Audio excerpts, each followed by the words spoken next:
The land that Uruguay occupies today was known as the Banda Oriental before its official inception in 1830. It was later claimed by the two nations that neighbored it, Brazil and Argentina. On April 19th of 1825, a group of revolutionaries consisting of Uruguayan and Argentinian nationals staged a coup to take over the area from Brazil.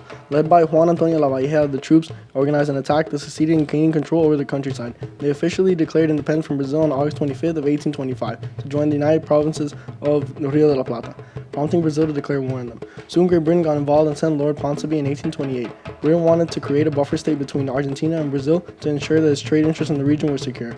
With British mediation, Brazil and Argentina signed the Treaty of Montevideo on August 27th of 1828, whereby Argentina and Brazil renounced their claims to the territories. However, Argentina and Brazil retained the right to intervene in the event of a civil war and approve the constitution of the new nation. The constitution was approved officially on July 18, 1830.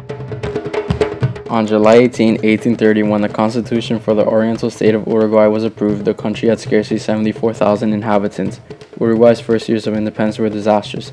20 years of war and depredation had greatly reduced cattle numbers, and the lands and fortunes of many colonial families had been destroyed. The first president of Uruguay was Fructuoso Rivera from 1830 to 1834 and represented the Colorado Party. He was preceded by Manuel Uribe from 1835 to 1838, who represented the Blanco's party. Both parties were known by the color armband their leaders wore. The Colorados are traditional Latin American liberals, representing urban business interests and favoring limitation on the power of the Catholic Church. The Blancos, officially called the National Party, are conservatives, defenders of large landowners and the church, and promoted protectionism. Political upset culminated between the first and second presidents of the country until a civil war resulted, known as La Guerra Grande.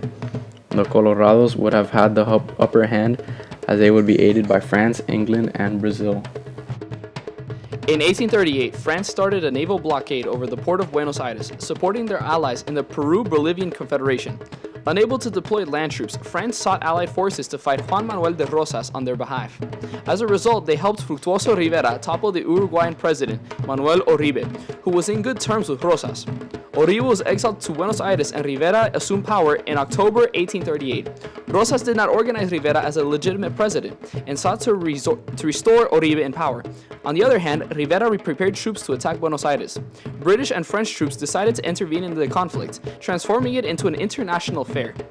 On December 6, 1842, the Blancos under Uribe and the Colorados under Rivera fought the Battle of Arroyo Grande. Rivera's forces were defeated and Uribe proceeded to lay siege to Montevideo for 9 years. The Great Siege meant an unusual situation with two parallel governments: Gobierno de la Defensa in Montevideo, led by Joaquín Suárez, and Gobierno del Cerrito, ruling the rest of that country, led by Manuel Uribe. During this period of time, the French and British worked together to protect Montevideo from the sea. French, Spanish, and Italian legionaries, led by Giuseppe Garibaldi, also teamed up with the Colorados to defend the city. Historians believe the French and British intervened in order to ensure free navigation along the Rio Paraná and Rio Uruguay. However, the two countries eventually withdrew after signing a treaty in 1850, representing a victory for Rosas and his federal party in Argentina. Unfortunately for him, fellow Federalist Justo José de Urquiza, governor of Argentina's Entre Rios province, changed the situation. Manuel Uribe was defeated in 1851 and the Colorados gained full control. Soon after, the siege was lifted in 1852. Were deteriorating, and intellectuals wanted to destroy those parties that had initially brought Uruguay to such a low point. In the year 1865, the Colorados, aided by the Brazilians, ousted the Blancos from the power. The Paraguayan dictator at the time saw this as a threat and sparked a war of the Triple Alliance in which Brazil, Argentina, and Uruguay came together to demolish Paraguay.